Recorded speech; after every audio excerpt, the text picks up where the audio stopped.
নমস্কার বন্ধুরা, একটা শুভন চ্যানেল নতুন এপিসোডে তোমাদের সকলকে স্বাগত জানাচ্ছি। আশা করি তোমরা সবাই ভালো আছো। তো বন্ধুরা, আজকের ভিডিওতে আমরা কথা বলবো best 250cc bikes in Indian মার্কেটে এই মুহূর্তে যে কটা 250cc বাইক আছে যেগুলো একেবারে বেস্ট, সেগুলো আজকে আমরা এই ভিডিওতে কভার করবো। তো আশা করি আজকে এই ভিডিওটা তোমাদের ভালো লাগবে। তো বন্ধুরা, আমার নাম সুমন, তোমরা দেখছো একটা সুমন চ্যানেল। তো চলো শুরু করা যায়। যদি চ্যানেল নতুন হও অবশ্যই সাবস্ক্রাইব করে নেবে, পাশে বে আইকনে ক্লিক করে নেবে যাতে আমার ভিডিও নোটিফিকেশন তোমরা সবসময় পেয়ে যাবে। আর যদি ভিডিও ভালো লাগে লাইক অবশ্যই করে দেবে। তো সবার প্রথমে আমি এই বাইকগুলো স্পেসিফিকেশন বলবো, আর তার সঙ্গে বলবো এই বাইকগুলো কোন কোন দিক থেকে গুড আর কোন কোন দিক থেকে ব্যাড। তো নাম্বার ওয়ানে আসছে ইয়ামাহা FZ25। ইয়ামাহা FZ25 এই বাইকটার বিএসএস ভার্সন তারা ইন্ডিয়াতে লঞ্চ করে দিয়েছে। আর বিএসএস ভার্সনে এই বাইকে নতুন অনেক আপডেট এসছে, যেমন কি এই বাইকে দেওয়া হয়েছে এলইডি প্রজেক্টর হেডল্যাম্প, যেটা 250cc বাইকের মধ্যে একমাত্র এই বাইকে রয়েছে এলইডি প্রজেক্টর হেডল্যাম্প। তার সঙ্গে রয়েছে এলইডি টেল ল্যাম্প, বাল্ব, ট্রান্সলার, ইন্ডিকেটর। এই বাইকের যে ইঞ্জিন সেটা আগের মতোই রয়েছে, জাস্ট এটাকে বিএসএস আপডেট দেওয়া হয়েছে। এদের রয়েছে 249cc oil cooled F5 BSS engine, যেটা প্রডিউস করে 20.8 বিএইচপি 8000 আরপিএম এ এবং 20 নিউটন মিটার টোক 6000 আরপিএম এ। তার সঙ্গে রয়েছে 5 স্পিড গিয়ার বক্স। আর এই বাইকের যে ওয়েট সেটা খুবই হালকা ওয়েট, 153 কেজি ওয়েট। তো একটা 250cc বাইক হওয়া সত্ত্বেও এই বাইকের ওয়েট অনেক হালকা। তো এখানে দেখা যায় যে ইয়ামাহার ইঞ্জিনিয়ারিং কতটা ভালো। তাছাড়া এই বাইকে রয়েছে ডুয়েল চ্যানেল এবিএস। তো সেফটির দিকেও এখানে ইয়ামাহা অনেকটা নজর দিয়েছে। কমফোর্টের কথা বলতে গেলে এই বাইকের সিট খুবই কমফোর্টেবল। আপনি সিটি হোক বা হাইওয়ে হোক বা হেভি ট্রাফিক হোক, আপনি যে কোনো জায়গায় এই বাইক আপনি অনেক কমফোর্টেবল ভাবে আপনি রাইড করতে পারবেন। আপনি হাইটে লম্বা হন বা আপনি শর্ট হন, যে কেউ এই বাইক অনেক ভালোভাবে রাইড করতে পারবে। আর এই বাইকের যে টায়ার সেটা রাস্তায় অনেক ভালো গ্রিপ আপনাকে দেয়। তাই সব দিক থেকে এই বাইকটা একটা অলরাউন্ডার বাইক হয়ে যায়।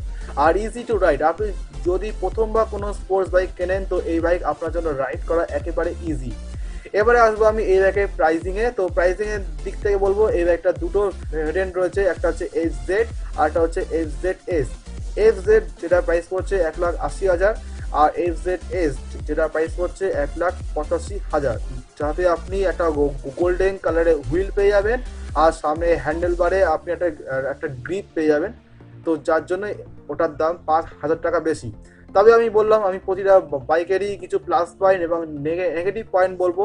এই বাইকের প্লাস পয়েন্ট যে এই বাইকটা অনেক ভালো বাইক, ইজি টু রাইড, সব কিছুই বললাম। নেগেটিভ পয়েন্ট হলো একটা 250cc বাইক হওয়া সত্ত্বেও এই বাইকে মাত্র 5 স্পিড গিয়ার বক্স দেওয়া হয়েছে, 6 স্পিড গিয়ার বক্স নেই। তো যার জন্য এই বাইকটা অনেকের পছন্দ নাও হতে পারে। আর আরেকটা কারণ হলো এর ইঞ্জিন কিন্তু অতটাও পাওয়ারফুল ইঞ্জিন নয়। একটা 250cc বাইক হওয়া সত্ত্বেও এটা একটা 200cc বাইকের ইঞ্জিনের মতোই পাওয়ার প্রডিউস করে, কিন্তু এর জন্য আবার মাইলেজটাও ভালো দেয়। তো এটা আপনি বুঝতে পারেন যে আপনি এই বাইকের সঙ্গে যেতে চান কি না চান। নাম্বার সেকেন্ডে আছে সুজুকি জিক্সার 250। 250cc অন্যতম একটা অলরাউন্ডার বাইক হলো সুজুকি জিক্সার SF250। একে অলরাউন্ডার বাইক আমি এই জন্য বলছি, এর পেছনে অনেকগুলো কারণ রয়েছে। ফার্স্টে বলবো এই বাইকের ইঞ্জিনের স্পেসিফিকেশন। এতে রয়েছে 249cc FI oil cool BXS engine, যেটা প্রডিউস করে 26.5 বিএইচপি 9300 আরপিএম এ এবং 22.2 নিউটন মিটার টোক 7300 আরপিএম এ। আর তার সঙ্গে রয়েছে 6 স্পিড গিয়ার বক্স। এই বাইকের যে ফুয়েল ট্যাঙ্ক সেটা 12 লিটারের ফুয়েল ট্যাঙ্ক ক্যাপাসিটির সঙ্গে আসছে। আর এই বাইকের ওয়েটও কিন্তু খুব ভালো, 156 কেজি ওয়েট। তো এটা বেশি ওয়েট না, একটা মোটামুটি একটা ভালো মতন ওয়েট এই বাইকে রয়েছে, হালকা ওয়েট বলা যায়। আর তার সঙ্গে এই বাইকে রয়েছে all digital instrument cluster, all LED headlamp set up, LED tail lamp. সিটের দিক থেকে এই বাইকের সিট খুবই কমফোর্টেবল সিট, যেমনটা আমি FZ25 এর ক্ষেত্রেও বলেছি তেমন কি এই বাইকের ক্ষেত্রেও বলবো এই বাইকের সিটও খুবই কমফোর্টেবল। আর এই বাইকটা আপনি সিটি হোক বা হাইওয়ে হোক বা হেভি ট্রাফিক হোক, আপনি যে কোনো রাস্তায় ভালোভাবে রাইড করতে পারবে। কিন্তু এই বাইকটা হাইওয়েতে চালিয়ে একটা আলাদাই মজা আছে, কারণ এই বাইকে 6 স্পিড গিয়ার বক্স রয়েছে, যার জন্য এটা আরও ভালোভাবে আপনাকে স্পিড তুলতে সাহায্য করবে।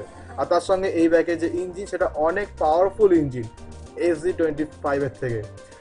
আর এই বাইকে যদি আমি প্রাইসের কথা বলি তো এই ব্যাগটা দুটো ভেরিয়েন্ট রয়েছে, একটা হচ্ছে নর্মাল জিক্সার 250 আর একটা হলো জিক্সার SF250। জিক্সার SF250 আমি মনে করছি প্রত্যেকেরই পছন্দ হবে, এটা দেখতে বেশি স্টাইলিশ। তাই আমি এই বাইকটাকে অলরাউন্ডার বাইক বলি। 250 আমার এটা সব থেকে favourite bike Suzuki Gixxer SF250। SF250 এইটারও দুটো ভেরিয়েন্ট রয়েছে। নর্মাল যে SF250 এটার প্রাইস পড়ছে 2,12,972 টাকা, আর এইটা একটা মোটোজিবি এডিকশন রয়েছে যেটার প্রাইস পড়ছে 2,13,898 টাকা। আর যে নর্মাল জিক্সার সেটার প্রাইস হচ্ছে 2 লাখ টাকা। তো 2 লাখ টাকা যাদের বাজেট আছে তাদের জন্য জিক্সার বেটার, আর যাদের 2 লাখ টাকা ওপরে যাদের বাজেট রয়েছে, যারা 2,12,000 বাজেট যারা নিয়ে যেতে পারবে, তো তাদের জন্য জিক্সার SF250 একটা বেটার অপশন, কারণ এটা দেখতে একটু বেশি স্টাইলিশ। তো তাই জন্য আমি এই ব্যাগটাকে অলরাউন্ডার বাইক বললাম। এই ব্যাগে কোনো নেগেটিভ পয়েন্ট আমি খুঁজে পাইনি। যদি আপনাদের কাছে SF250 থাকে তো এই ব্যাগের নেগেটিভ পয়েন্ট নিচে আমাকে কমেন্ট করে অবশ্যই বলবেন। নাম্বার থার্ডে আসছে বাজাজ ডমিনার 250। 250 সব থেকে কম দামে 250 বাইক হলো এই বাইকটা, বাজাজ ডমিনার 250। ডমিনার 400 মতোই এর ডিজাইন, সম্পূর্ণ আপনার দেখে ডমিনার 400ই মনে হবে। তবে ডমিনার 400 থেকে এই ব্যাগের একটাই উপায় আছে চেনা, কারণ ডমিনার 250 একমাত্র লাল রঙে আসে, এটা কোনো সবুজ রঙের ভেরিয়েন্ট নেই। যেটা ডমিনার 400 ওতে আপনি সবুজ রঙের একটা ভেরিয়েন্ট পেয়ে যাবেন। এই ব্যাগে সমস্ত কিছু একই রকমেরই স্পেসিফিকেশন রয়েছে। All LED headlamp setup, LED indicator, LED tail lamp. আর এই ব্যাগে যদি ইঞ্জিনের কথা বলি তো এখানে রয়েছে 249cc 2 স্পার্ক প্লাগ লিকুইড কুল ইঞ্জিন, যেটা প্রডিউস করে 26.63 বিবিএইচপি এবং 23.5 নিউটন মিটার টোক। তার সঙ্গে রয়েছে 6 speed gear box. Fuel tank capacity এই ব্যাগে দেওয়া হচ্ছে 13 লিটারের, যেটা অনেক ভালো কথা। ডুয়েল চ্যানেল এবিএস রয়েছে। কিন্তু এই ব্যাগের সবথেকে বড় নেগেটিভ পয়েন্ট হলো এর ওয়েট, 180 কেজি ওয়েট। তাই সিটি হোক বা হেভি ট্রাফিক হোক, সেক্ষেত্রে আপনার এই ব্যাগটা চালাতে অসুবিধা হতে পারে। কিন্তু আপনি যদি হাইওয়েতে যান সেক্ষেত্রে এই ব্যাগ আপনাকে ভালোভাবে গ্রিপ পেতে সাহায্য করবে, কারণ বাইক যদি ভারী হয় তো সেক্ষেত্রে বাইক স্পিডে রাইড করতে সুবিধা হয়। এটা কিন্তু যারা বাইক রাইড করে তারা ভালো করেই জানে। আর এটার প্রাইসের কথা বলতে গেলে এটার একটাই ভেরিয়েন্ট রয়েছে, যেটার প্রাইস পড়ছে 1,92,760 টাকা। তো যাদের 2 লাখের কম বাজেট রয়েছে আর 2 লাখের কম বাজেটেই একটা 250cc বাইক চান, তো তারা ডমিনার 250 দিকে যেতে পারেন। তবে এই ব্যাগে আমি আরও একটা মাইনাস পয়েন্ট বলবো, এই ব্যাগের যে হুইলসে গ্রিপ, যে টায়ারে গ্রিপ, সেটা কিন্তু অত ভালো আপনাকে গ্রিপ দেবে না। তো এটা আপনাকে মাথায় রাখতে হবে। আর নাম্বার 4-এ আসছে KTM Duke 250। 250cc most powerful bike হলো KTM ডিউক 250, কারণ এই বাইকের ইঞ্জিন হলো 250cc সব থেকে পাওয়ারফুল ইঞ্জিন, সব থেকে বেশি পাওয়ার প্রডিউস করা ইঞ্জিন। ফার্স্টে বলবো এই বাইকের ইঞ্জিনের স্পেসিফিকেশন, যেটা এই বাইকের সব থেকে বড় কি হাইলাইট ফিচার, এতে রয়েছে 248cc লিকুইড কুল F5 BS6 ইঞ্জিন, যেটা প্রডিউস করে 9.6 বিএইচপি 9000 আরপিএম এবং 24 নিউটন মিটার টোক 7500 আরপিএম। তার সঙ্গে রয়েছে 6 স্পিড গিয়ার বক্স সিপাস ক্লাচের সঙ্গে, যেটা এই ব্যাগের সব থেকে বড় কি হাইলাইট ফিচার, যার জন্য কিন্তু এই ব্যাগের প্রাইস সব থেকে বেশি। আর তার সঙ্গে এই বাইকের যে ফুয়েল ট্যাঙ্ক সেটা হচ্ছে 13.5 লিটারের ফুয়েল ট্যাঙ্ক ক্যাপাসিটি। আর এই ব্যাগে সবকিছুই এলইডি, যেমন LED headlamp, LED tail lamp, LED indicator, সবকিছু LED, all digital instrument cluster রয়েছে। আর এই ব্যাগের যে টায়ার সেটা আপনাকে অনেক ভালোভাবে গ্রিপও দিয়ে দেবে, কারণ যেহেতু পাওয়ারফুল ইঞ্জিন তাই সেখানে ভালো টায়ার ইউজ করাটাও ইম্পর্টেন্ট। আর তার সঙ্গে রয়েছে ডুয়েল চ্যানেল এবিএস। ওয়েট হলো এই ব্যাগের 161 কেজি। তো সেক্ষেত্রে বলবো এই ব্যাগের ওয়েট একেবারে ঠিকঠাক রয়েছে, কারণ একটা পাওয়ারফুল ইঞ্জিনের জন্য এরকম একটা ওয়েট দেওয়া উচিত। আর এই ব্যাগের যদি প্রাইসের কথা বলি, এই ব্যাগের প্রাইস পড়ছে 2,42,000, এরকমই আশপাশের প্রাইস অ্যাপ্রক্সিমেটলি অন রোড কলকাতার প্রাইস 2,42,000।